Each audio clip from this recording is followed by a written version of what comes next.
Learn Punjabi with Jagjit sir. ਇਸ channel ਵਿੱਚ ਆਪ ਸਭ ਦਾ ਇੱਕ ਵਾਰ ਫੇਰ ਸਵਾਗਤ ਹੈ। ਇਸ ਤੋਂ ਪਹਿਲਾਂ ਵੀਡੀਓ ਆਪ ਜੀ ਦੇਖੋ, ਮੈਂ ਆਪ ਨੂੰ ਬੇਨਤੀ ਕਰਦਾ ਹਾਂ ਕਿ ਨਵੀਆਂ ਵੀਡੀਓ ਸਮੇਂ ਸਿਰ ਪ੍ਰਾਪਤ ਕਰਨ ਲਈ ਸਾਡੇ ਚੈਨਲ ਨੂੰ ਸਬਸਕ੍ਰਾਈਬ ਕਰੋ, ਨਾਲ ਹੀ ਬੈਲ ਆਈਕਨ ਦੇ ਬਟਨ ਨੂੰ ਦਬਾਓ। ਜੇਕਰ ਇਹ ਵੀਡੀਓ ਆਪ ਨੂੰ ਪਸੰਦ ਆਏ ਤਾਂ ਲਾਈਕ ਕਰੋ ਤੇ ਇਸ ਵੀਡੀਓ ਨੂੰ ਹੋਰਾਂ ਨਾਲ ਵੱਧ ਤੋਂ ਵੱਧ ਸ਼ੇਅਰ ਕਰੋ। ਹਾਂਜੀ ਪਿਆਰੇ ਮਿੱਤਰੋ, ਲਰਨ ਪੰਜਾਬੀ ਵਿੱਚ ਜਗਜੀਤ ਸਰ ਆਪਣੇ ਸਾਰੇ ਵਿਦਿਆਰਥੀਆਂ ਦਾ, ਸਿੱਖਿਆਰਥੀਆਂ ਦਾ ਅਤੇ ਉਹਨਾਂ ਅਧਿਆਪਕ ਸਾਥੀਆਂ ਦਾ ਸਵਾਗਤ ਕਰਦਾ ਹੈ ਜਿਹੜੇ ਕਿ ਇਸ ਚੈਨਲ ਰਾਹੀਂ ਮਾਂ ਬੋਲੀ ਪੰਜਾਬੀ ਦੀ ਸੇਵਾ ਨਿਭਾ ਰਹੇ ਨੇ। ਲਓ ਜੀ, ਅਸੀਂ ਅੱਜ 11ਵੀਂ ਜਮਾਤ ਲਾਜ਼ਮੀ ਪੁਸਤਕ ਵਿੱਚੋਂ ਨੀਤੀ ਕਥਾਵਾਂ ਜੋ ਸਾਡਾ ਅਗਲਾ ਵਿਸ਼ਾ ਹੈ, ਇਸ ਦੇ ਵੇਲੇ ਪਰੀ ਕਥਾ ਹੋ ਚੁੱਕੀਆਂ ਨੇ। ਹੋਰ ਜਿਤਨੇ ਵੀ ਅਸੀਂ ਲੋਕ ਸਾਹਿਤ ਦੇ ਰੂਪ ਦੇਖ ਚੁੱਕੇ ਹਾਂ, ਲੋਕ ਕਾਵਿ ਦੇ ਰੂਪ ਦੇਖ ਚੁੱਕੇ ਹਾਂ, ਜੋ ਸਾਡਾ ਅਗਲਾ ਰੂਪ ਹੈ ਨੀਤੀ ਕਥਾਵਾਂ ਨੇ। ਨੀਤੀ ਕਥਾਵਾਂ ਦਾ ਮਤਲਬ ਕੀ ਹੁੰਦਾ ਹੈ, ਇਸ ਵਿੱਚ ਕਿਹੜੀ ਨੀਤੀ ਕਥਾ ਲਈਏ, ਇਸ ਬਾਰੇ ਅਸੀਂ ਹੁਣ ਗੱਲ ਕਰਦੇ ਹਾਂ। ਲਓ ਜੀ, ਜੋ ਕਥਾ ਜੋ ਸਰੋਤਿਆਂ ਨੂੰ ਜੀਵਨ ਲਈ ਜ਼ਰੂਰੀ ਨੀਤੀਆਂ ਦਾ ਮਤਲਬ ਵੀ ਜ਼ਿੰਦਗੀ ਵਿੱਚ ਕੀ ਕਰਨਾ ਚਾਹੀਦਾ ਹੈ, ਕਿਸ ਤਰੀਕੇ ਨਾਲ ਚੱਲਣਾ ਚਾਹੀਦਾ ਹੈ, ਕਿਸ ਨੀਤੀ ਅਨੁਸਾਰ ਜੀਵਨ ਬਿਤਾਉਣਾ ਚਾਹੀਦਾ ਹੈ, ਜਿਹੜੀਆਂ ਕਥਾਵਾਂ ਆਪਣੇ ਸਰੋਤਿਆਂ, ਆਪਣੇ ਪਾਠਕਾਂ ਨੂੰ ਇਸ ਤਰ੍ਹਾਂ ਦੀਆਂ ਗੱਲਾਂ ਦੱਸਦੀਆਂ ਨੇ, ਜੀਵਨ ਲਈ ਜ਼ਰੂਰੀ ਨੀਤੀਆਂ, ਜੀਵਨ ਲਈ ਜ਼ਰੂਰੀ ਜੁਗਤਾਂ ਯਾਨੀ ਤਰੀਕੇ, ਔਰ ਜੀਵਨ ਲਈ ਜ਼ਰੂਰੀ ਚਾਲਾਂ ਸਮਝਾਉਣ ਦਾ ਯਤਨ ਕਰਦੀਆਂ ਨੇ। ਉਹਨਾਂ ਕਥਾਵਾਂ ਨੂੰ, ਚਾਲਾਂ ਦਾ ਮਤਲਬ ਇੱਥੇ ਮਾੜੀਆਂ ਚਾਲਾਂ ਨਹੀਂ, ਚਾਲਾਂ ਦਾ ਮਤਲਬ ਹੈ ਵੀ ਜ਼ਿੰਦਗੀ ਵਿੱਚ ਜਦੋਂ ਕੋਈ ਮੁਸ਼ਕਲ ਆਉਂਦੀ ਹੈ, ਕੋਈ ਰੁਕਾਵਟ ਆਉਂਦੀ, ਉਸ ਸਮੇਂ ਕਿਹੜੀ ਚਾਲ ਪੋਜ਼ਿਟਿਵ ਚੱਲ ਕੇ ਅਸੀਂ ਉਸ ਤੋਂ ਨਿਕਲਣ ਦਾ ਯਤਨ ਕਰਨਾ ਹੈ, ਕਿਹੜਾ ਉਪਾਅ ਕਰਨਾ ਹੈ। ਇਸ ਤਰ੍ਹਾਂ ਜੋ ਨੀਤੀ ਕਥਾਵਾਂ ਨੇ ਆਪਣੇ ਰਾਹੀਂ ਪਾਠਕਾਂ, ਸਰੋਤਿਆਂ, ਬੱਚਿਆਂ ਜਾਂ ਜੋ ਵੀ ਇਸ ਨੂੰ ਪੜ੍ਹ ਰਹੇ ਨੇ, ਸੁਣ ਰਹੇ ਨੇ, ਜਾਂ ਫਿਰ ਕਿਤੇ ਕਿਸੇ ਟੀਵੀ ਤੇ ਦੇਖ ਰਹੇ ਨੇ, ਕਿਸੇ ਸਕਰੀਨ ਤੇ ਦੇਖ ਰਹੇ ਨੇ, ਉਹਨਾਂ ਦੇ ਜੀਵਨ ਵਿੱਚ ਇਸ ਤਰ੍ਹਾਂ ਦੀ ਜਿਹੜੀ ਹੈ ਨਾ ਉਹ ਸਮਝਾਉਣ ਦਾ ਯਤਨ ਕਰਦੀਆਂ ਨੇ ਲੋਕ ਕਥਾਵਾਂ। ਹੁਣ ਇਹ ਵੀ ਜਿਵੇਂ ਅਸੀਂ ਲੋਕ ਕਾਵਿ ਰੂਪਾਂ ਵਿੱਚ ਜਾਂ ਲੋਕ ਵਾਰਤਕ ਵਿੱਚ ਦੀ ਗੱਲ ਕਰ ਚੁੱਕੇ ਹਾਂ, ਬੁਝਾਰਤਾਂ ਦੀ ਗੱਲ ਕਰ ਚੁੱਕੇ ਹਾਂ, ਹੋਰ ਰੂਪਾਂ ਦੀ ਗੱਲ ਕਰ ਚੁੱਕੇ ਹਾਂ। ਹਰੇਕ ਕਾਵਿ ਰੂਪ ਦਾ, ਹਰੇਕ ਲੋਕ ਸਾਹਿਤ ਰੂਪ ਦਾ ਆਪਣਾ ਇੱਕ ਮਕਸਦ ਹੈ ਕਿ ਜ਼ਿੰਦਗੀ ਜਿਉਣ ਦੇ ਬੈਸਟ ਜਾਂ ਸਰਬੋਤਮ ਢੰਗ ਨਾਲ ਆਪਣੇ ਬੱਚਿਆਂ ਨੂੰ, ਆਪਣੀ ਪੀੜ੍ਹੀ ਨੂੰ, ਆਪਣੇ ਸਮੇਂ ਦੇ ਲੋਕਾਂ ਨੂੰ ਸਹੀ ਮਾਰਗ ਤੇ ਤੋਰਨਾ। ਇਸ ਤਰ੍ਹਾਂ ਜੋ ਨੀਤੀ ਕਥਾਵਾਂ ਨੇ ਇਹ ਸਾਰੀਆਂ ਚਾਲਾਂ ਜਾਂ ਯਤਨ ਜਾਂ ਉਪਾਅ ਸਮਝਾਉਣ ਦੀ ਕੋਸ਼ਿਸ਼ ਕਰਦੀਆਂ ਨੇ। ਔਰ ਜੋ ਲੋਕ ਕਹਾਣੀ ਦੇ ਇੱਕ ਅੰਗ ਹੈ ਨੀਤੀ ਕਥਾਵਾਂ ਵੀ, ਇਹ ਸਿੱਖਿਆ ਜਾਂ ਉਪਦੇਸ਼ ਨੂੰ ਸਿੱਧੇ ਢੰਗ ਨਾਲ ਨਹੀਂ ਦਿੰਦੇ। ਜਿਵੇਂ ਪ੍ਰਾਚੀਨ ਕਾਲ ਵਿੱਚ ਰਾਜਿਆਂ ਦੇ ਪੁੱਤਰਾਂ ਨੂੰ, ਰਾਜਕੁਮਾਰਾਂ ਨੂੰ ਜੋ ਬੜੇ ਬਿਗੜੈਲ ਹੁੰਦੇ ਸੀ ਜਾਂ ਜਿਨ੍ਹਾਂ ਨੂੰ ਜਿਹੜੇ ਉਹਨਾਂ ਦੇ ਗੁਰੂ ਜਨ ਹੁੰਦੇ ਸੀ, ਉਹ ਕਿਸੇ ਤਰ੍ਹਾਂ ਦੀ ਸਜ਼ਾ ਨਹੀਂ ਦੇ ਸਕਦੇ ਸੀ ਕਿਉਂਕਿ ਉਹ ਰਾਜੇ ਦੇ ਪੁੱਤਰ ਸੀ, ਰਾਜਕੁਮਾਰ ਸੀ। ਇਸ ਕਰਕੇ ਰਾਜਿਆਂ ਦੇ ਕਹੇ ਅਨੁਸਾਰ ਆਪਣੇ ਰਾਜਕੁਮਾਰਾਂ ਨੂੰ ਚੰਗਾ ਰਾਜਾ ਭਵਿੱਖ ਵਿੱਚ ਬਣਨ ਲਈ ਕਿਹੜੇ ਗੁਣ ਚਾਹੀਦੇ ਨੇ, ਜੋ ਉਸ ਸਮੇਂ ਦੇ ਗੁਰੂਕੁਲ ਜਾਂ ਉਸ ਸਮੇਂ ਜਿਹੜੇ ਲੋਕ ਜਾਂ ਜਿਹੜੇ ਗੁਰੂ ਹੁੰਦੇ ਸੀ, ਜਿਵੇਂ ਪ੍ਰਾਚੀਨ ਗ੍ਰੰਥ ਹੈ, ਪੰਚਤੰਤਰ ਹੈ, ਹਿਤੋਪਦੇਸ਼ ਹੈ ਜਾਂ ਕਥਾ ਸਰਿਤ ਸਾਗਰ। ਇੱਥੇ ਤੁਹਾਡੀ ਕਿਤਾਬ 'ਚ ਲਿਖਿਆ ਹੈ ਕਥਾ ਸਾਹਿਤ ਸਾਗਰ, ਇੱਥੇ ਸਰਿਤ ਸਾਗਰ ਹੈ। ਇਹ ਉਹ ਪੁਰਾਤਨ ਗ੍ਰੰਥ ਨੇ ਜਿਨ੍ਹਾਂ ਵਿੱਚ ਰਾਜਿਆਂ ਦੇ ਬੱਚਿਆਂ ਨੂੰ ਸਟੋਰੀ ਦੇ ਰਾਹੀਂ ਯਾਨੀ ਛੋਟੀਆਂ ਜਾਨਵਰਾਂ ਦੀਆਂ ਜਾਂ ਕੁਦਰਤੀ ਮਾਹੌਲ ਦੀਆਂ ਕਥਾਵਾਂ ਦੇ ਅਨੁਸਾਰ ਉਹਨਾਂ ਨੂੰ ਕੋਈ ਨਾ ਕੋਈ ਨੀਤੀ ਸਮਝਾਈ ਜਾਂਦੀ ਸੀ। ਉਹਨਾਂ ਕਥਾ ਦੇ ਪਾਤਰਾਂ ਦੇ ਰਾਹੀਂ ਉਹਨਾਂ ਉਦੇਸ਼ ਵਾਲੀਆਂ ਸਾਖੀਆਂ ਨੂੰ, ਕਹਾਣੀਆਂ ਨੂੰ, ਕਥਾਵਾਂ ਨੂੰ ਸਹਿਜ ਜੀਵਨ ਵਿੱਚ ਢਾਲ ਕੇ ਔਰ ਚੰਗੇ ਰਾਜੇ ਬਣਦੇ ਸੀ। ਐਸੀ ਪੰਚਤੰਤਰ, ਹਿਤੋਪਦੇਸ਼ ਜਾਂ ਕਥਾ ਸਰਿਤ ਸਾਗਰ ਐਸੇ ਮਹਾਨ ਗ੍ਰੰਥਾਂ ਦਾ ਉਦੇਸ਼। ਇਸ ਤਰ੍ਹਾਂ ਜੋ ਸਿੱਖਿਆ ਹੈ ਜਾਂ ਉਪਦੇਸ਼ ਹੈ, ਇਹਨਾਂ ਨੀਤੀ ਕਥਾਵਾਂ ਵਿੱਚ ਸਿੱਧੇ ਤੌਰ ਤੇ ਨਹੀਂ ਦੱਸੇ ਜਾਂਦੇ, ਸਿੱਧੇ ਢੰਗ ਨਾਲ ਨਹੀਂ ਦੱਸੇ ਜਾਂਦੇ, ਸਗੋਂ ਕਿਸੇ ਕਹਾਣੀ ਵਿੱਚ ਪਰੋ ਕੇ ਪੇਸ਼ ਕੀਤੇ ਜਾਂਦੇ ਨੇ। ਇਹਨਾਂ ਕਹਾਣੀਆਂ ਦੇ ਪਾਤਰ ਆਮ ਮਨੁੱਖ ਵੀ ਹੋ ਸਕਦੇ ਹੈ, ਜਿਨ੍ਹਾਂ ਬਾਰੇ ਅਸੀਂ ਹੁਣੇ ਗੱਲ ਕਰਾਂਗੇ। ਇਹਨਾਂ ਵਿੱਚ ਜਾਨਵਰ ਵੀ ਹੋ ਸਕਦੇ ਹੈ, ਇਹਨਾਂ ਵਿੱਚ ਫੁੱਲ ਵੀ ਗੱਲ ਕਰ ਸਕਦੇ ਨੇ। ਇਸ ਤਰ੍ਹਾਂ ਅਲੱਗ-ਅਲੱਗ ਚੀਜ਼ਾਂ ਨੂੰ ਮਾਨਵੀਕ੍ਰਿਤ ਕਰਕੇ ਯਾਨੀ ਪਰਸੋਨੀਫਿਕੇਸ਼ਨ ਕਰਕੇ ਉਹਨਾਂ ਨੂੰ ਜਿਉਂਦੇ ਜੀ ਦਿਖਾ ਕੇ ਉਹਨਾਂ ਦੇ ਰਾਹੀਂ, ਗੱਲਬਾਤ ਦੇ ਰਾਹੀਂ ਉਹਨਾਂ ਬੱਚਿਆਂ ਨੂੰ, ਸਰੋਤਿਆਂ ਨੂੰ, ਪਾਠਕਾਂ ਨੂੰ ਕੋਈ ਨਾ ਕੋਈ ਨੀਤੀ, ਕੋਈ ਨਾ ਕੋਈ ਉਪਦੇਸ਼ ਸਮਝਾਇਆ ਜਾਂਦਾ, ਉਹਨਾਂ ਦੇ ਦਿਲ ਵਿੱਚ ਸੰਜੋਇਆ ਜਾਂਦਾ ਹੈ। ਅੱਗੇ ਚੱਲਦੇ ਹਾਂ, ਪ੍ਰਾਚੀਨ ਗ੍ਰੰਥਾਂ ਦੀ ਗੱਲ ਕਰ ਚੁੱਕੇ ਹਾਂ। ਹੁਣ ਇਹਨਾਂ ਨੀਤੀ ਕਹਾਣੀਆਂ ਦੇ ਗੁਣ ਕਿਹੜੇ ਨੇ? ਜਿਸ ਤਰ੍ਹਾਂ ਅਸੀਂ ਗੱਲ ਕੀਤੀ ਸੀ ਪਹਿਲੇ ਵੀ ਕਹਾਣੀ ਰਸ ਬੜਾ ਪ੍ਰਧਾਨ ਹੁੰਦਾ। ਪਰੀ ਕਥਾਵਾਂ ਵਿੱਚ, ਮਿੱਥ ਕਥਾਵਾਂ ਵਿੱਚ ਵੀ ਕਹਾਣੀ ਰਸ ਪ੍ਰਧਾਨ ਹੈ। ਸਭ ਤੋਂ ਵੱਡੀ ਗੱਲ ਹੈ, ਇਸ ਕਰਕੇ ਸੁਣਾਈ ਜਾਂਦੀ ਹੈ, ਬੱਚੇ ਕਹਾਣੀ ਸੁਣਨਾ ਚਾਹੁੰਦੇ ਨੇ। ਔਰ ਸਭ ਤੋਂ ਜ਼ਿਆਦਾ ਜੋ ਰਸ ਹੈ ਇਹਨਾਂ ਨੀਤੀ ਕਥਾਵਾਂ ਵਿੱਚ ਜਾਂ ਪਰੀ ਕਥਾਵਾਂ, ਮਿੱਥ ਕਥਾਵਾਂ ਵਿੱਚ ਹੈ। ਇਸ ਕਰਕੇ ਕਹਾਣੀ ਰਸ ਨਾਲ ਭਰਪੂਰ ਨੇ ਨੀਤੀ ਕਥਾਵਾਂ। ਅਗਲੀ ਗੱਲ ਵੀ ਬੱਚਿਆਂ ਲਈ ਮਨੋਰੰਜਨ ਦੇ ਹੁਣ ਅਨੇਕਾਂ ਸਾਧਨ ਨੇ, ਪਰੰਤੂ ਪੁਰਾਤਨ ਸਮੇਂ ਵਿੱਚ ਬੱਚਿਆਂ ਦੇ ਮਨੋਰੰਜਨ ਔਰ ਮਨੋਰੰਜਨ ਨਾਲ ਗਿਆਨ ਦੇਣ ਦਾ ਸਿਰਫ ਇੱਕੋ ਸਾਧਨ ਸੀ, ਉਹ ਸੀ ਕਥਾਵਾਂ। ਹੁਣ ਕਹਾਣੀ ਰਸ ਭਰਪੂਰ ਹੈ, ਇਸ ਤੋਂ ਇਲਾਵਾ ਮਨੋਰੰਜਨ ਦਾ ਕਾਰਜ ਕਰ ਰਹੀਆਂ ਨੇ। ਇਸ ਤੋਂ ਇਲਾਵਾ ਇਹ ਜੋ ਨੀਤੀ ਕਥਾ ਇਸ ਵਿੱਚ ਗੁਣ ਹੈ ਵੀ ਇਹ ਬੜੇ ਵਿਚਿੱਤਰ ਹੁੰਦੇ। ਵਿਚਿੱਤਰ ਕਿਉਂ, ਯਾਨੀ ਯੂਨੀਕ ਜਾਂ ਅਲੱਗ, ਹੈਰਾਨੀਜਨਕ ਕਿਉਂ? ਕਿਉਂਕਿ ਇਸ ਵਿੱਚ ਜੋ ਵੀ ਪਾਤਰ ਨੇ, ਭਾਵੇਂ ਉਹ ਮਨੁੱਖ ਨੇ, ਭਾਵੇਂ ਉਹ ਪੱਥਰ ਨੇ, ਭਾਵੇਂ ਉਹ ਫੁੱਲ ਨੇ, ਭਾਵੇਂ ਜਾਨਵਰ, ਭਾਵੇਂ ਪੰਛੀ ਨੇ, ਉਹ ਸਾਰੇ ਆਪਣੇ ਵਿਚਿੱਤਰ ਰੂਪ ਵਿੱਚ, ਮਾਨਵੀ ਰੂਪ ਵਿੱਚ ਪੇਸ਼ ਹੁੰਦੇ ਹੈ। ਔਰ ਇੱਕ ਪਾਸੇ ਵਿਚਿੱਤਰਤਾ ਹੈ ਜਿਹੜਾ ਕਿ ਵਿਸ਼ਵਾਸ ਕਰਨ ਦੇ ਯੋਗ ਹੀ ਨਹੀਂ, ਇੰਨਾ ਹੈਰਾਨੀਜਨਕ ਵਿਸਮਾਦੀ ਹਾਲਤ ਹੈ।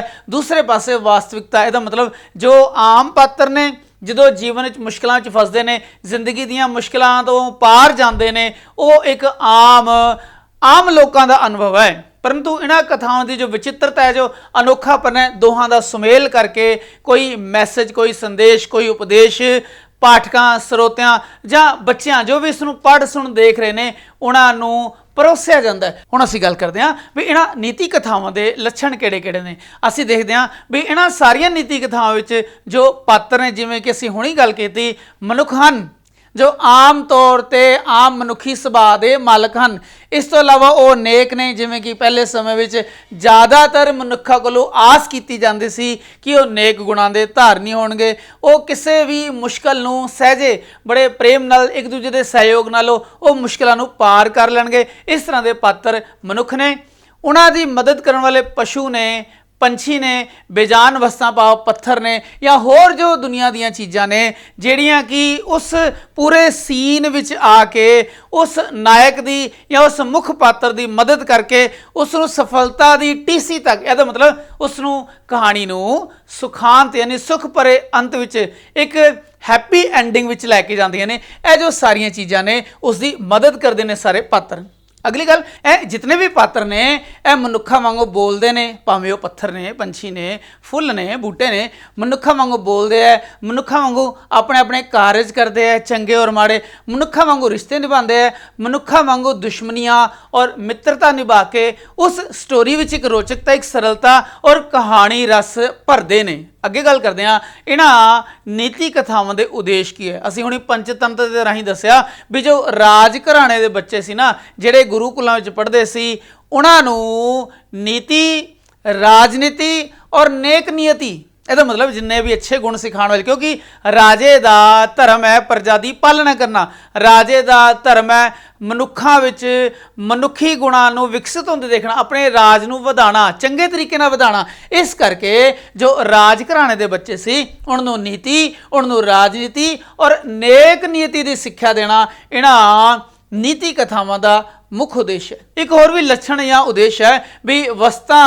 और जनौर यानी जानवरां दा इत्थे मानवीकरण कीता, परसोनीफिकेशन कीता जांदा है। क्योंकि इत्थे हुणी दस्सिया भी जितने भी बेजान वस्तां ने, पशु ने, पंछी ने, यह मनुखा वांग बोलदे और रिश्ते निभाते हैं और चंगे और मंदे सारे कारज करते हैं। इस करके उद्देश्य विच वस्तां जानवरां दा मानवीकरण करके अपने उद्देश्य, अपने मैसेज तक पहुँचाया जाता है। मनुखी सुभाਅ ਦੀਆਂ जो बरीकियां ने, मनुखी सुभाਅ की बरीकी है वो है किसी ते भरोसा करना, किसी दे आखे लगना, किसी दे काम आना, औखे वेले सहजता, सहज भाव शांति नाल काम लेना और दूजियां दा भला करदे करदे असी अपना भला करना। यह जो मनुखी सुभाਅ ਦੀਆਂ बरीकियां ने, यह सारे नीति कथावां दे उद्देश्य ने। इस तो इलावा इस विच बड़ी सहजता नाल, बड़ी सरलता नाल, बड़े ईजी होके ज्ञान, वड्डे तो वड्डा ज्ञान बड़े ईजी होके कहानी विच परो के, जानवरों के राही परो के पेश किया जाता है। और इस विच जो नीति सूत्र है, नीति सूत्र का मतलब भी उस कहानी का मोराल है, जो उस कहानी का सार अंश है, वो जहाँ तक कहानी के शुरू च नज़र आना शुरू होता है, जां फिर कई नीति कथावां का जो सारांश है, जो उपदेश है, जो सिक्ख्या है ना, जो मोराल है, वो असी इन्हां नीति कहानियों के अंत में झलकदा होया या बाहर आंदा होया देखते हैं, इन्हां नीति कथावां के अंत में उभरदा होया देखते हैं। अगली गल है भी इस विच नीति कथावां विच जो बच्चे ने ना, उन्होंने जो मनोविज्ञान है, जो साइकोलॉजी है, चाइल्ड साइकोलॉजी का पोषण किया जाता है। बच्चों के कोरे मन ते इन्हां कथावां दे राहीं नेक लिखतां लिखियां जांदियां, उन्होंने सुभाਅ नूं पॉजिटिव बनाया जाता है। और वेखण विच यह जो कथावां ने बड़ियां सरल ने और अतीत दीयां गल्लां नज़र आंदियां ने, परंतु जदों देखा जाए जिहड़े गुण, जिहड़ियां गल्लां, जिहड़ियां एक्सपैक्टेशन उस समय आम बच्चों तो, आम लोगों, आम राजिਆਂ तो कीतियां जांदियां सी, अज दे ਚੇਂਜ ਹੋਏ ਆਧੁਨਿਕ ਵਿਗਿਆਨਿਕ ਯੁੱਗ ਵਿੱਚ ਇਹ ਕਥਾਵਾਂ ਉਨੀ ਹੀ ਸਾਰਥਕ ਨੇ ਔਰ ਉਨੀ ਹੀ ਨੇਕੀ ਦੀ ਮੰਗ ਕਰਦੀਆਂ ਨੇ ਅੱਜ ਦੇ ਮਨੁੱਖ ਕੋਲ। ਇਹਦਾ ਮਤਲਬ ਇਹ ਜੋ ਜਿਤਨੀਆਂ ਵੀ ਨੀਤੀ ਕਥਾਵਾਂ ਨੇ ਇਹ ਭਾਵੇਂ ਪੁਰਾਤਨ ਮੱਧਕਾਲ ਦੇ ਸਮੇਂ ਦੇ ਅਨੁਕੂਲ ਨੇ, परंतु जो इन्हां उपदेश मिलता है, जो नीति की सिक्ख्या मिलती है, जो पॉजिटिव एटीट्यूड मिलता है, वो अज दे बंदे लिए भी, अज दे विद्यार्थी, अज दे बच्चे लिए भी उन्ना ही सार्थक, उन्ना ही जरूरी है। आज तो बहुत जरूरी है, परंतु यह जितना भी दृश्य है, जो समय है, जो उपदेश है, यह मध्यकाल के अनुसार बहुत ही ज़्यादा प्रबल, बहुत ही सफल और सार्थक सन। लो जी असीं अगे चलते हैं भी जो अज का बाल साहित्य है, बाल कथावां ने, बाल कहानियां ने, बाल कवितावां ने, उन्हां उत्ते इन्हां पुरातन नीति कथावां जिहड़ियां नीति कथावां पंचतंत्र विच सी, हितोपदेश विच सी, कथा सरित सागर विच सी, उन्हां सब दा प्रभाव अज का जो बाल साहित्य उत्ते बहुत डूंगा प्रभाव पिया। और अजकल के लोग इन्हां नीति कथावां जिवें कि असीं हुणी करांगे लालसा दी चक्की, इन्हां नूं किसे नूं उपदेश देण दे हवाले नहीं, रैफरेंस के तौर पर वरतो करते भी फलाने समय सुनिया सी ना वो बंदा किदां दा सी, उसने की बीती, तेरे माड़े गुणां दे अनुसार, तेरे चंगे गुणां दे अनुसार, इदां दे किसे नूं उपदेश देण लई अज भी हवालियां यानी रैफरेंस के तौर पर इन्हां नीति कथावां दी वरतों की जाती है। लो जी इत्थे तक तो साडी इंट्रोडक्शन या जान पछाण समाप्त होती है। हुण असीं गल करते हैं भी जो लालसा दी चक्की है वो कथा किस ते आधारित है, वो जिहड़ी कथा है ना वो की कहती है। लालसा, चाहत, इच्छा वध तो वध प्राप्त करने दी जिहड़ी है ना वो डिज़ायर जिहड़ी है वो है लालसा। एक बंदे दियां जो रिक्वायरमेंट है, जो डिज़ायर्स है वो किन्नियां कुछ होनियां चाहीदियां तां जो उसका जीवन सुखावा हो सके, तां जो ज़्यादा प्राप्ति लिए किसी दे होर दे जीवन का नुकसान या हानि ना कर सके। एक ऐसा उपदेश इस कथा विच दिता गया है जिसका जो मुख्य विषय है, जो टाइटल है लालसा दी चक्की। हुण एक शहर है, शहर विच एक बंदा रहिंदा है, बंदे दा सुभाव बहुत लालची, वध तो वध धन प्राप्त करना चाहुंदा है, वध तो वध सफलता और शोहरत प्राप्त करना चाहिए।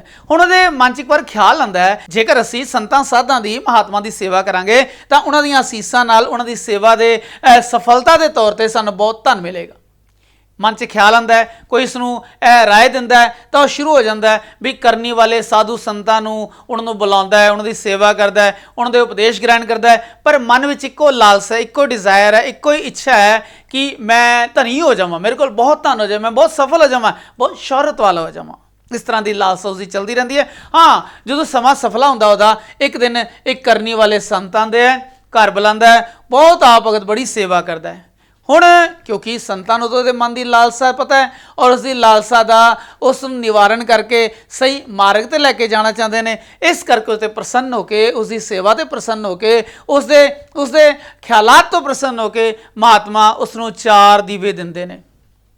4 दीवे क्यों? कहते भाई तैनूं धन की लालसा है, तैनूं धन की इच्छा है, साधु संतां की सेवा नाल धन मिलता है, खुशियां मिलदियां ने, लो असीं तैनूं 4 दीवे दिंदे आ। हुण जेकर तैनूं धन की लोड़ पवे, जदों भी महात्मा कहते हैं इदा करी भी दीवा बाली पूर्व वाले पासे जाई, जिथे दीवा बुझेगा धरती है तेन धन मिलेगा। परंतु फिर भी जे किते तेनों अगले समय जाके धन की लोड़ पवे, फिर तू अगला दीवा लैके पश्चिम दिशा वाल जाई, जिथे बुझेगा कुछ मिलेगा। जे तेनों कदे लोड़ पवे इदा करी एक दीवा बाल के, तीजा दीवा बाल के दक्षिण दिशा वाल जाई, उत्थे तेन तेरे इच्छा के अनुसार बहुत धन मिलेगा, बहुत कुछ प्राप्ति होएगी। परंतु सावधान, जे किते तू उत्तर दिशा वाल लंघ गया, लास्ट दीवा तू नहीं बालना, ना ही तू उत्तर दिशा वाल जाना है, यह तेनों करड़ी वार्निंग है, तेनों करड़ी चेतावनी है, तू नहीं जाना। सब कुछ सुन लैंदा है, सब कुछ ध्यान कर लैंदा है, सब कुछ याद कर लैंदा है, फिर वो घर आंदा 4 दीवे लैके क्योंकि वो बहुत बेचैन है, छेती पैसे चाहिए ने, इस करके पहला दीवा बाल के पूरब दिशा वाल चल जाता है। जिदा ही पूरब दिशा जाता है, एक जंगल में जाके दीवा बुझदा है, उत्थे वो जमीन की पुटाई करता है, थल्लों उसनों पैसों की भरी एक गागर मिलती है। पैसे, इन्ने पैसे, बड़ा हैरान होंदा है, कहता पैसे इत्थे दबदे आ, पहले मेरे को जो अगला दीवा वो बाल के देखा भी अगले पासे की मिलता है। यानी उसनों उन्हां पैसों नाल तसल्ली नहीं, जिहड़ा पैसों का भरिया होया घड़ा या गागर है वो उत्थे ही छड्ड के अगली लालसा विच, क्योंकि उसनों चैन नहीं है, उसनों ज़्यादा तो ज़्यादा और छेती तो छेती धन चाहिए, इस करके उस समय अगला दीवा बालदा है। फिर वो अगला दीवा क्योंकि पश्चिम दिशा वाल उपदेश होया सी, इस करके पश्चिम दिशा वाल जाता है। एक उजाड़ विच जाके दीवा बुझ जाता है, उत्थे जाके जदों जमीन पुटदा है तो थल्लों मोहरां दा भरा यानी सोने दे सिक्कियां दा भरिया एक घड़ा निकलदा है, बड़ा खुश हुंदा है ਵੀ ਪੂਰਬ ਵਿੱਚ ਮੈਨੂੰ ਪੈਸਿਆਂ ਦੀ ਭਰੀ ਗਾਗਰ ਮਿਲੀ ਸੀ। ਹੁਣ ਦੇਖੋ ਮੈਂ ਉਸੇ ਸਮੇਂ ਦੂਜੀ ਦਿਸ਼ਾ ਵਿੱਚ ਗਿਆ, ਦੂਜੀ ਦਿਸ਼ਾ ਵਿੱਚ ਮੈਨੂੰ ਸੋਨੇ ਦੀਆਂ ਮੋਹਰਾਂ ਯਾਨੀ ਸੋਨੇ ਦੇ ਸਿੱਕਿਆਂ ਦਾ ਭਰਿਆ ਘੜਾ ਜਾਂ ਗਾਗਰ ਮਿਲੀ। ਅੱਜ ਹੀ ਟਰਾਈ ਕਰਦੇ ਹਾਂ ਵੀ ਤੀਜੀ ਦਿਸ਼ਾ ਵੱਲ ਕੀ ਹੈ। ਹੁਣ ਕਿਉਂਕਿ ਮਹਾਤਮਾ ਨੇ ਜਿਸ ਤਰ੍ਹਾਂ ਉਪਦੇਸ਼ ਦਿੱਤਾ ਸੀ ਉਸ ਨੂੰ ਬੜੀ ਜਲਦੀ ਚਾਹੁੰਦਾ ਹੈ, ਇਸ ਕਰਕੇ ਦੀਵਾ ਬਾਲਦਾ ਹੈ, ਦੱਖਣ ਦਿਸ਼ਾ ਵੱਲ ਚੱਲ ਜਾਂਦਾ ਹੈ। ਮੈਦਾਨ ਵਿੱਚ ਜਾ ਕੇ ਦੀਵਾ ਬੁੱਝ ਜਾਂਦਾ ਹੈ। ਜਦੋਂ ਉਸ ਜਗ੍ਹਾ ਤੇ ਉਹ ਖੁਦਾਈ ਕਰਦਾ ਹੈ, ਪੁਟਾਈ ਕਰਦਾ ਹੈ, ਉਸ ਵਿੱਚ 2 ਪੇਟੀ ਹੀਰੇ ਮੋਤੀ ਔਰ ਸੋਨਾ ਮਿਲਦਾ ਹੈ। ਬੇਅੰਤ ਖੁਸ਼ ਹੋ ਜਾਂਦਾ ਹੈ। ਪਹਿਲੇ ਉਸ ਨੂੰ ਪੈਸਿਆਂ ਦਾ ਘੜਾ ਮਿਲਿਆ, ਫਿਰ ਸੋਨੇ ਦੀਆਂ ਮੋਹਰਾਂ ਦੀ ਗਾਗਰ ਮਿਲੀ, ਹੁਣ ਉਸ ਨੂੰ 2 ਵੱਡੀਆਂ ਪੇਟੀਆਂ ਹੀਰੇ ਮੋਤੀ ਔਰ ਸੋਨੇ ਦੀਆਂ ਭਰੀਆਂ ਮਿਲੀਆਂ। ਇਹਦਾ ਮਤਲਬ ਚੌਥੀ ਦਿਸ਼ਾ ਵੱਲ ਬਹੁਤ ਸਾਰਾ ਧਨ ਹੈ। ਇਹ ਸਾਰਾ ਵਾਕਿਆ ਇੱਕੋ ਰਾਤ ਦਾ ਹੈ। ਹੁਣ ਕਿਉਂਕਿ ਮਹਾਤਮਾ ਨੇ ਮਨਾ ਕੀਤਾ ਸੀ ਚੌਥਾ ਦੀਵਾ ਨਹੀਂ ਬਾਲਣਾ, ਉੱਤਰ ਦਿਸ਼ਾ ਵੱਲ ਨਹੀਂ ਜਾਣਾ, ਪਰੰਤੂ ਕਿਉਂਕਿ ਜ਼ਿਆਦਾ ਧਨ ਦੀ ਲਾਲਸਾ ਹੈ ਉਸ ਦੇ ਮਨ 'ਚ ਹੋਰ ਵਧੀ ਜਾਂਦੀ ਹੈ, ਉਸ ਦੀ ਭੜਕਣਾ, ਉਸ ਦੀ ਪਿਆਸ, ਲਾਲਚ ਵਧੀ ਜਾਂਦਾ ਹੈ। ਇਸ ਕਰਕੇ ਉਸ ਨੂੰ ਉਹਨਾਂ ਸੰਤਾਂ ਮਹਾਤਮਾ ਦਾ ਸਾਧਾਂ ਦਾ ਬਚਨ ਭੁੱਲ ਜਾਂਦਾ ਹੈ। ਇਸ ਕਰਕੇ ਫਿਰ ਆਪਣੀ ਲਾਲਸਾ ਦੀ ਚਪੇਟ ਵਿੱਚ ਆਇਆ ਚੌਥੀ ਦਿਸ਼ਾ ਵੱਲ ਚੱਲ ਪੈਂਦਾ। ਜਦੋਂ ਚੌਥੀ ਦਿਸ਼ਾ ਵੱਲ ਮਨਾਹੀ ਹੁੰਦੀ ਹੈ ਪਰੰਤੂ ਉਹ ਸੰਤਾਂ ਦੇ ਉਪਦੇਸ਼ ਤੋਂ ਬੇਮੁਖ ਹੋ ਜਾਂਦਾ ਹੈ, ਸੰਤਾਂ ਦੇ ਉਪਦੇਸ਼ ਨੂੰ ਭੁੱਲ ਜਾਂਦਾ ਹੈ। ਸਖਤ ਤਾੜਨਾ, ਸਖਤ ਵਾਰਨਿੰਗ ਉਸ ਨੂੰ ਭੁੱਲ ਹੀ ਜਾਂਦੀ ਹੈ। ਇਸ ਕਰਕੇ ਉਹ ਚੌਥਾ ਦੀਵਾ ਬਾਲ ਕੇ ਉੱਤਰ ਦਿਸ਼ਾ ਵੱਲ ਚਲਾ ਜਾਂਦਾ ਹੈ। ਉੱਥੇ ਬਹੁਤ ਵੱਡਾ ਮਹਿਲ ਹੈ, ਬਹੁਤ ਵੱਡੇ ਦਰਵਾਜ਼ੇ ਨੇ, ਬੰਦ ਨੇ। ਉਹਨੂੰ ਲੱਗਦਾ ਵੀ ਇਹੀ ਮੇਰੀ ਥਾਂ ਹੈ। ਉੱਥੇ ਦੀਵਾ ਬੁੱਝ ਜਾਂਦਾ ਹੈ। ਉਸ ਨੂੰ ਲੱਗਦਾ ਹੈ ਪੈਸਿਆਂ ਦਾ ਭਰਿਆ ਘੜਾ ਮਿਲਿਆ, ਫਿਰ ਸੋਨੇ ਦੇ ਮੋਹਰਾਂ ਦੀ ਭਰੀ ਗਾਗਰ ਮਿਲੀ, ਫਿਰ 2 ਪੇਟੀਆਂ ਹੀਰੇ ਜਵਾਹਰਾਤ ਮੋਤੀ ਸੋਨਾ ਜਿਹੜਾ ਉੱਥੇ ਉਹ ਦੱਬਿਆ ਛੱਡ ਆਇਆ। ਉਹ ਸਾਰਾ ਧਨ ਮੈਂ ਸਮੇਟ ਕੇ ਇਸ ਮਹਿਲ ਵਿੱਚ ਆ ਕੇ ਰਹਾਂਗਾ, ਕਿਉਂਕਿ ਹੋ ਸਕਦਾ ਹੈ ਮੈਨੂੰ ਸੰਤਾਂ ਨੇ ਮਹਿਲ ਵਿੱਚ ਰਹਿਣ ਦੀ ਪ੍ਰੇਰਣਾ ਦਿੱਤੀ ਹੋਵੇ। ਇਸ ਕਰਕੇ ਉਹ ਮਹਿਲ ਦਾ ਦਰਵਾਜ਼ਾ ਖੋਲ੍ਹਦਾ ਹੈ, ਦੇਖਦਾ ਹੈ ਇੱਕਦਮ ਹਨੇਰਾ ਛਾਇਆ ਹੋਇਆ ਹੈ, ਸਾਰੇ ਕਮਰਿਆਂ ਵਿੱਚ ਢੇਰਾਂ ਦੇ ਢੇਰ ਸੋਨਾ ਚਾਂਦੀ ਹੀਰੇ ਮੋਤੀ ਜਵਾਹਰਾਤ ਸਭ ਪਏ ਨੇ। ਬੜਾ ਹੈਰਾਨ ਹੁੰਦਾ ਹੈ। ਹੁਣ ਸਾਰੇ ਕਮਰੇ ਜਾ ਕੇ ਇੰਨਾ ਹੈਰਾਨ ਹੁੰਦਾ ਹੈ ਵੀ ਸਭ ਜਗ੍ਹਾ ਦੇਖਦਾ ਹੈ, ਕਿਉਂਕਿ ਸਾਰੇ ਕਮਰਿਆਂ ਵਿੱਚ ਹੀਰੇ ਮੋਤੀ ਸੋਨਾ ਭਰੇ ਪਏ ਨੇ। ਹੁਣ ਕਹਿੰਦੇ ਅਗਲੇ ਕਮਰਿਆਂ ਵਿੱਚ, ਫਿਰ ਇੱਕ ਕਮਰੇ 'ਚ ਉਸ ਨੂੰ ਚੱਕੀ ਦੀ ਆਵਾਜ਼ ਆਉਂਦੀ ਹੈ ਵੀ ਇੱਥੇ ਜ਼ਰੂਰ ਕੋਈ ਵੱਡੀ ਚੀਜ਼ ਹੈ, ਇਹਦਾ ਮਤਲਬ ਇੱਥੇ ਕੁਝ ਬਣ ਰਿਹਾ ਹੈ। ਅਗਲੇ ਕਮਰੇ ਜਾ ਕੇ ਦੇਖਦਾ ਹੈ ਤੇ ਇੱਕ ਬੁੱਢਾ ਆਦਮੀ ਹੈ, ਵਾਲ ਚਿੱਟੇ ਹੋ ਚੁੱਕੇ ਨੇ, ਬਹੁਤ ਬਿਰਧ ਹੈ, ਤੇ ਉਹ ਜਿਹੜਾ ਚੱਕੀ ਚਲਾ ਰਿਹਾ। ਹੁਣ ਉਹ ਬੜਾ ਹੈਰਾਨ ਹੁੰਦਾ ਹੈ ਵੀ ਜੰਗਲ ਹੈ, ਮਹਿਲ ਹੈ, ਸੋਨੇ ਚਾਂਦੀ ਦੇ ਭਰੇ ਕਮਰੇ ਨੇ, ਉਸ 'ਚ ਬੁੱਢਾ ਹੀ ਕਰ ਰਿਹਾ। ਉਸ ਨੂੰ ਕਹਿੰਦਾ ਬਾਬਾ ਜੀ ਤੁਸੀਂ ਇੱਥੇ ਕੀ ਕਰ ਰਹੇ ਹੋ? ਹੁਣ ਉਹ ਕਹਿੰਦਾ ਬੇਟਾ ਤੂੰ ਆਰਾਮ ਕਰ, ਇੱਦਾਂ ਕਰ, ਇਹ ਚੱਕੀ ਦੀ ਮੁੱਠ ਫੜ ਲੈ ਔਰ ਥੋੜ੍ਹੀ ਦੇਰ ਮੈਂ ਸਾਹ ਲੈ ਲਾਂ, ਫਿਰ ਮੈਂ ਤੈਨੂੰ ਦੱਸਦਾ ਕਿ ਮੈਂ ਇੱਥੇ ਕੀ ਕਰ ਰਿਹਾ। ਖੁਸ਼ ਹੋ ਜਾਂਦਾ ਵੀ ਸ਼ਾਇਦ ਉਹ ਬਜ਼ੁਰਗ ਬਾਬਾ ਉਸ ਨੂੰ ਹੋਰ ਧਨ ਦੇ ਭਰੇ ਕਮਰਿਆਂ ਦਾ ਰਾਜ਼ ਦੱਸੇਗਾ। ਉਹ ਫਟਾਫਟ ਬੈਠ ਕੇ ਔਰ ਚੱਕੀ ਫੜ ਕੇ ਔਰ ਚਲਾਣੀ ਸ਼ੁਰੂ ਕਰਦਾ ਹੈ। ਬੁੱਢਾ ਹੱਸ ਕੇ ਪਰੇ ਹੋ ਜਾਂਦਾ ਹੈ। ਉਹ ਲਾਲਚੀ ਬੰਦਾ ਬੜਾ ਹੈਰਾਨ ਹੁੰਦਾ ਹੈ ਤੇ ਉਸੇ ਸਮੇਂ ਜਿਹੜਾ ਚੱਕੀ ਦਾ ਉਹ ਜੋ ਹੱਥ ਹੈ ਉਸ ਨੂੰ ਛੱਡਣ ਲੱਗਦਾ ਹੈ, ਪਰੰਤੂ ਬੁੱਢਾ ਉਹਨੂੰ ਇੱਕਦਮ ਸਾਵਧਾਨ ਕਰਦਾ, ਕਹਿੰਦਾ ਸਾਵਧਾਨ, ਜੇਕਰ ਤੂੰ ਇਹ ਚੱਕੀ ਰੋਕੀ ਤਾਂ ਪੂਰੇ ਦਾ ਪੂਰਾ ਮਹਿਲ ਤੇਰੇ ਉੱਤੇ ਆ ਕੇ ਢਹਿ ਜਾਏਗਾ ਔਰ ਤੂੰ ਮਰ ਜਾਏਗਾ। ਫਿਰ ਬੜੇ ਗੰਭੀਰ ਹੋ ਕੇ ਉਸ ਬਾਬੇ ਬੁੱਢੇ ਨੇ, ਬਜ਼ੁਰਗ ਨੇ ਦੱਸਿਆ ਕਿ ਮੈਂ ਵੀ ਤੇਰੇ ਵਾਂਗੂ ਬੜਾ ਲਾਲਚੀ ਸੀ, ਮੈਨੂੰ ਵੀ ਕੋਈ ਮਹਾਂਪੁਰਸ਼ ਮਿਲੇ ਸੀ, ਮੈਨੂੰ ਵੀ 4 ਦੀਵੇ ਮਿਲੇ ਸੀ, ਮੈਨੂੰ ਵੀ ਉੱਤਰ ਦਿਸ਼ਾ ਵਿੱਚ ਨਾ ਜਾਣ ਦੀ ਸਖਤ ਤਾੜਨਾ ਸੀ, ਪਰੰਤੂ ਮੈਂ ਵੀ ਤੇਰੇ ਵਾਂਗ ਧਨ ਦਾ ਲਾਲਚ ਕਰਕੇ ਉਹ ਸਾਰੇ ਖਜ਼ਾਨੇ ਛੱਡ ਕੇ ਚੌਥੇ ਦੀਵੇ ਦੀ ਦਿਸ਼ਾ ਵਿੱਚ ਇਸ ਮਹਿਲ ਵਿੱਚ ਆ ਕੇ ਫਸ ਗਿਆ। ਹੁਣ ਮੈਂ ਇੱਥੇ ਕਈ ਸਾਲਾਂ ਦਾ ਇੱਥੇ ਚੱਕੀ ਗੇੜਦਾ, ਚੱਕੀ ਚਲਾਨਾ, ਮੇਰਾ ਛੁਟਕਾਰਾ ਨਹੀਂ। ਹੁਣ ਮੇਰੇ ਤੋਂ ਵੱਡਾ ਲਾਲਚੀ ਤੂੰ ਇੱਥੇ ਆ ਗਿਆ, ਹੁਣ ਇਹ ਤੇਰੇ ਹਵਾਲੇ ਹੈ, ਮਹਿਲ ਦੀ ਛੱਤ ਤੇਰੇ ਹਵਾਲੇ ਹੈ, ਪੂਰਾ ਖਜ਼ਾਨਾ ਤੇਰੇ ਹਵਾਲੇ ਹੈ। ਜਦ ਤੱਕ ਕੋਈ ਤੇਰੇ ਵਰਗਾ ਹੋਰ ਲਾਲਚੀ ਬੰਦਾ ਆ ਕੇ ਇਸ ਚੱਕੀ ਨੂੰ ਹੱਥ ਨਹੀਂ ਪਾਏਗਾ, ਇਸ ਨੂੰ ਚਲਾਣਾ ਸ਼ੁਰੂ ਨਹੀਂ ਕਰੇਗਾ, ਤੇਰੀ ਜ਼ਿੰਦਗੀ ਇੱਥੇ ਬੱਝ ਕੇ ਰਹਿ ਜਾਏਗੀ। ਬੜਾ ਉਦਾਸ ਹੈ, ਬੜਾ ਰੋਂਦਾ ਹੈ। ਕਹਿੰਦਾ ਬਾਬਾ ਜੀ ਤੁਸੀਂ ਬਾਹਰ ਜਾ ਕੇ ਕੀ ਕਹੋਗੇ? ਕਹਿੰਦਾ ਮੈਂ ਬਾਹਰ ਜਾ ਕੇ ਇਹ ਕਹਾਂਗਾ ਕਿ ਲਾਲਚ ਬੁਰੀ ਬਲਾ ਹੈ। ਬਲਾ ਦਾ ਮਤਲਬ ਬਹੁਤ ਮਾੜੀ ਆਤਮਾ, ਬਹੁਤ ਵੱਡਾ ਭੂਤ ਕਹਿ ਲਓ। ਬਲਾ ਦਾ ਮਤਲਬ ਭੂਤ ਜਾਂ ਭੂਤਣੀ, ਵੀ ਜੋ ਲਾਲਚ ਹੈ ਬਹੁਤ ਬੁਰੀ ਬਲਾ ਹੈ। ਇਸ ਤਰ੍ਹਾਂ ਜੋ ਇਹ ਨੀਤੀ ਕਥਾ ਹੈ ਸਮਾਪਤ ਹੋ ਜਾਂਦੀ ਹੈ, ਪਰ ਸਮਾਪਤ ਹੁੰਦੇ ਹੁੰਦੇ ਬੜੇ ਸਹਿਲ, ਬੜੇ ਸਰਲ ਤਰੀਕੇ ਨਾਲ ਬੱਚਿਆਂ ਨੂੰ ਇਹ ਉਪਦੇਸ਼ ਕਰ ਜਾਂਦੀ ਹੈ, ਭਾਈ ਲਾਲਚ ਨਹੀਂ ਕਰਨਾ, ਜ਼ਿੰਦਗੀ ਜਿੰਨਾ ਮਿਲਿਆ ਸੰਤੋਖ ਧਾਰਨ ਕਰਨਾ ਚਾਹੀਦਾ ਹੈ, ਕਿਉਂਕਿ ਬਿਨਾਂ ਸੰਤੋਖ ਨਹੀਂ ਕਹੋ ਰਾਜੇ, ਰਾਜੀ ਨਹੀਂ ਹੋ ਸਕਦਾ ਬਿਨਾਂ ਸੰਤੋਖ ਧਾਰਨ ਕੀਤਿਆਂ। ਇਸ ਤਰ੍ਹਾਂ ਕਥਾ ਸਮਾਪਤ ਹੁੰਦੀ ਹੈ। ਲਓ ਜੀ ਅਸੀਂ ਹੁਣ ਕਰਦੇ ਹਾਂ ਪ੍ਰਸ਼ਨ ਉੱਤਰ।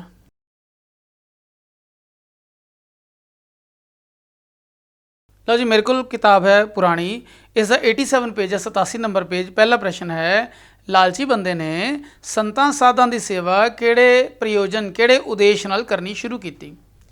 ਲਾਲਚੀ ਬੰਦੇ ਨੂੰ ਜਦੋਂ ਇਹ ਪਤਾ ਲੱਗਾ ਕਿ ਸਾਧਾ ਸੰਤਾਂ ਦੀ ਸੇਵਾ ਕਰਕੇ ਬਹੁਤ ਧਨ ਦੀ ਪ੍ਰਾਪਤੀ ਹੁੰਦੀ ਹੈ, ਇਸ ਉਦੇਸ਼ ਦੀ ਪੂਰਨਤਾ ਲਈ, ਇਸ ਨੂੰ ਪੂਰਾ ਕਰਨ ਲਈ ਉਸਨੇ ਸਾਧਾ ਸੰਤਾਂ ਦੀ ਸੇਵਾ ਕਰਨੀ ਸ਼ੁਰੂ ਕਰ ਦਿੱਤੀ ਤਾਂ ਜੋ ਵੱਧ ਤੋਂ ਵੱਧ ਪੈਸੇ ਛੇਤੀ ਤੋਂ ਛੇਤੀ ਮਿਲ ਜਾਣ। दूसरा प्रश्न है, लालची बंदा बेसब्री नाल एक तो पिछे दूजी दिशा वाल दीवा बाल के क्यों तुर पैंदा है।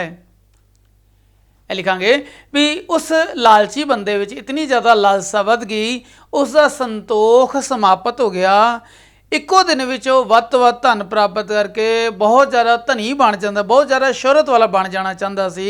ਜਦੋਂ ਉਸਨੂੰ ਪੈਸਿਆਂ ਦਾ ਭਰਿਆ ਘੜਾ ਮਿਲਿਆ, ਮੋਹਰਾਂ ਦੀ ਭਰੀ ਗਾਗਰ ਮਿਲੀ, ਹੀਰੇ ਮੋਤੀ ਦੀਆਂ ਭਰੀਆਂ ਪੇਟੀਆਂ ਮਿਲੀਆਂ, ਇਤਨੀ ਅਪਾਰ ਦੌਲਤ ਮਿਲਣ 'ਤੇ ਵੀ ਉਹ ਸੰਤੁਸ਼ਟ ਨਹੀਂ ਸੀ। ਉਹ ਚਾਹੁੰਦਾ ਸੀ ਇਹਨਾਂ ਤਿੰਨਾਂ ਪ੍ਰਾਪਤੀਆਂ ਤੋਂ ਬਾਅਦ ਜੋ ਚੌਥੀ ਪ੍ਰਾਪਤੀ ਹੈ ਉਹ ਇਸ ਤੋਂ ਵੀ ਵੱਧ ਹੋਏਗੀ। ਇਸ ਕਰਕੇ ਇੱਕੋ ਦਿਨ ਵਿੱਚ ਉਸਨੇ ਚਾਰੋਂ ਯਤਨ ਕਰ ਲਏ ਤਾਂ ਕਿ ਉਹ ਇੱਕੋ ਦਿਨ ਵਿੱਚ ਵੱਧ ਤੋਂ ਵੱਧ ਮਾਇਆ ਦਾ, ਪੈਸੇ ਦਾ, ਦੌਲਤ ਦਾ ਮਾਲਿਕ ਬਣ ਜਾਵੇ। तीसरा प्रश्न है साडे कोल, लालची बंदे ने संतां दे बचन की अवग्या क्यों की। फिर वही गल है भी लालची बंदा इक्को दिन विच छेती तो छेती बहुत सारा धन प्राप्त करके वो सब तो वध अमीर बनना चाहता सी, वध तो वध धन प्राप्त करने की लालसा सी। और पुस्तक में लिखा है भी उसका ख्याल सी भी चौथी दिशा वाला धन दौलत साधु आप लेना चाहते ने, साधु भी लालची ने। इस तरह का ख्याल आते ही उसने सोचा कि मैं चौथी यानी उत्तर दिशा वाल भी धन की प्राप्ति की खोज कर ही लवां। अगे है चौथा भी लालची बंदा चक्की वाली कोठड़ी तक किवें अपड़ गया। जदों चौथा दीवा उत्तर दिशा में जाके बुझिया तो उसने एक महल वेख्या। जदों महल के अंदर वड़िया तो सारे ही कमरे हीरे जवाहरात मोतियां सोने अशरफियां यानी मोहरां दे भरे हुए सी ते उसनूं लगा भी इस तो अगले कमरे च वध, इस तो अगले कमरे च वध धन या दौलत हो सकती है। इस करके होर धन दी लालसा अपने मन विच लैके वो कमरियां नूं पार करदा करदा उस कमरे तक पहुँच गया जिथे एक बजुर्ग बुढ़ा बाबा चक्की चला रहा सी। हुण गल अगे तुरदी है। पंजवां भी धन दौलत नाल भरे महल नूं प्राप्त कर लिया लालची बंदे ने, पर फिर भी वो रो क्यों पिया। उस लालची बंदे कोल अपनी लालसा करके बहुत सारी अपार दौलत आ चुकी सी। सारे कमरे हीरे मोतियां सोने और मोहरां नाल भरे पे सन, परंतु वो चक्की दा हत्था छड्ड के उठ नहीं सकता सी, क्योंकि जेकर एक बार चक्की नूं रोक के उसनूं छड्ड के बाहर निकलण दा यतन करदा ते पूरा महल उस उत्ते आके डिग पैना सी, उसकी मौत हो जानी सी। इतने अपार धन दौलत नूं वेख के उसका स्वामी बन के वो किसी प्रकार की भी दौलत का सुख प्राप्त नहीं कर सकता सी। इस पछतावे विच वो रो पिया। अगला प्रश्न है छेवां भी लालसा की चक्की नां दी कथा किहड़ी जीवन नीति दृढ़ कराउंदी है। भी बंदे दी लालसा दा लालच का कोई अंत नहीं। लालच करके बजुर्ग नूं और हुण उस नौजवान नूं चक्की चलाउंदियां चक्की पींदियां उम्र बतीत हो जानी सी। जेकर उसने संतोख धारण किया हुंदा तां उसनूं इस हालात विच नहीं पैना पैंदा। इस करके इत्थे सिक्ख्या मिलदी है भी जीवन विच लोड़ के अनुसार धन दे मालक होना चाहिए, धन प्राप्ति करनी चाहिए है और संतोख धारण करके जीवन नूं सफला करना चाहिए। तुहानूं यह नीति कथा किद्दां दी लगी? मैनूं बहुत पसंद आई। तुहानूं किद्दां दी लगी मेरे नाल जरूर शेयर करना और इस समय इन्हां प्रश्नां नूं सोच के विचार के लिख के नोट करो और इस तरह अपनी असीसां दे के इस चैनल नूं आशीर्वाद बख्शो तां जो मां बोली पंजाबी दी सेवा असीं करदे रहिए और आपदियां खुशियां आपदी सफलता विच हिस्सेदारी निभाउंदे रहिए। इजाजत दिओ। वाहिगुरू जी का खालसा वाहिगुरू जी की फतेह। नवीं वीडियो समय सिर प्राप्त कर ਲਈ ਸਾਡੇ ਚੈਨਲ ਨੂੰ ਸਬਸਕ੍ਰਾਈਬ ਕਰੋ, ਨਾਲ ਹੀ ਬੈਲ ਆਈਕਨ ਦੇ ਬਟਨ ਨੂੰ ਦਬਾਓ। ਜੇਕਰ ਇਹ ਵੀਡੀਓ ਆਪ ਨੂੰ ਪਸੰਦ ਆਏ ਤਾਂ ਲਾਈਕ ਕਰੋ ਤੇ ਇਸ ਵੀਡੀਓ ਨੂੰ ਹੋਰਾਂ ਨਾਲ ਵੱਧ ਤੋਂ ਵੱਧ ਸ਼ੇਅਰ ਕਰੋ।